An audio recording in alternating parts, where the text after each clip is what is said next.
Okay, पहला part समझ में आ गया। Let us solve second part यानी एग्जाम्पल 6। ठीक है, तो फिफ्थ कितना आसानी से हो गया। अब let us see solution of example 6। ठीक है, क्या है, फर्स्ट 7 फैक्टोरियल बाई 5 फैक्टोरियल। ठीक है, अभी अभी हमने देखा 7 फैक्टोरियल की वैल्यू, बट इसको देखो और कितना आसानी से करेंगे। So this can be written as 7 into 6 into 5 के आगे को हम 5 फैक्टोरियल लिख लेंगे बाई 5 फैक्टोरियल पहले से है, तो ये 5 फैक्टोरियल से 5 फैक्टोरियल कट जाएगा, कैंसिल हो जाएगा, कितना हो जाएगा 7 6 42, है ना, सिंपल। नेक्स्ट सेकेंड पार्ट इसका यही देख लो, क्या है 12 factorial by 10 factorial into 2 factorial.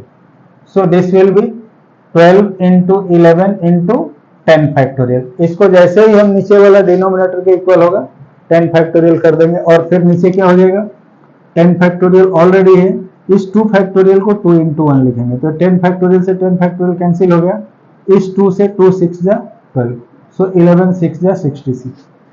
ठीक है, वेरी सिंपल। उसके बाद देखते हैं सेवेंथ एग्जाम्पल 7 सॉल्यूशन, क्या है इवैल्यूएट। क्या इवैल्यूएट करना है, when n equal to 5 and r equal to 2, then हमें क्या पता करना है, then n factorial by r factorial into n minus r factorial की वैल्यू क्या होगी। सो n की जगह क्या है 5 फैक्टोरियल बाई r की जगह 2 फैक्टोरियल इंटू 5 माइनस 2 फैक्टोरियल।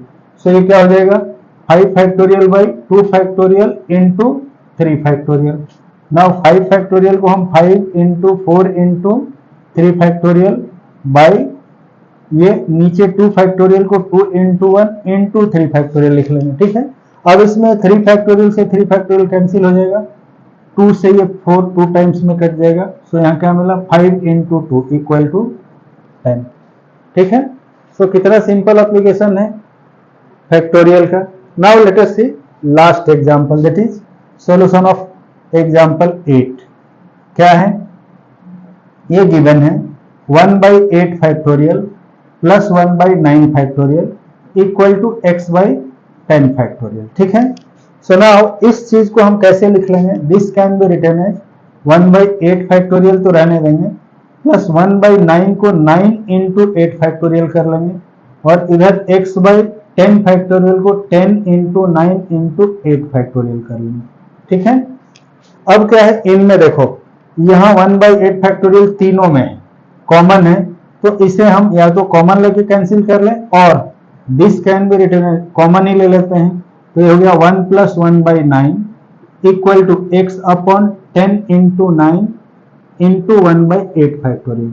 अब ये 8 फैक्टोरियल 1/8 फैक्टोरियल दोनों साइड से कैंसिल हो जाएगा, सो क्या मिला हमें 1 plus 1/9 equal to x upon 10 into 9, और इसको हम सम करेंगे तो 9 plus 1 10/9 equal to x into x by 10 into 9, और x इक्वल टू क्या हो जाएगा, ये इधर आके इंटू हो जाएगा, तो 10 पहले से है 10 इंटू 9/9। ठीक है, इस 9 से 9 कट जाएगा, सो x इक्वल टू 100, हेंस हमें क्या मिला x इक्वल टू 100। ठीक है, सो एक पीरियड में और एक सिंपल सेशन में हमने एप्लीकेशन ऑफ फैक्टोरियल बताया। इसका आगे भी बहुत सारे एप्लीकेशन है, बट सिंपल एप्लीकेशन यही है। इसी के बेस पर एक्सरसाइज में भी इतने ही क्वेश्चन गिवन है, so try of your own. यदि नहीं समझ में आ रहा, ऐसा तो है नहीं कि समझ में नहीं आएगा, कोई कॉम्प्लिकेटेड चीज नहीं है, कर लेना। नहीं होगा तो फिर भी मैं एक क्लास में उसको भी बता दूंगा। उसके बाद हम एक्सरसाइज 1 यानी 7.1 से शुरू करेंगे, एग्जाम्पल्स पहले, एक्सरसाइज उसके बाद में, और दोनों 7.3 को भी साथ साथ कराएंगे, क्योंकि हमने सारी प्रॉपर्टीज बता रखी है, अब उसका एप्लीकेशन हमें पढ़ना है, यानी उसका यूज पढ़ना है। सो कितना इंटरेस्टिंग होगा, will see in the next class. तब तक अगले एक्सरसाइज के क्वेश्चन को सॉल्व करो। Thank you.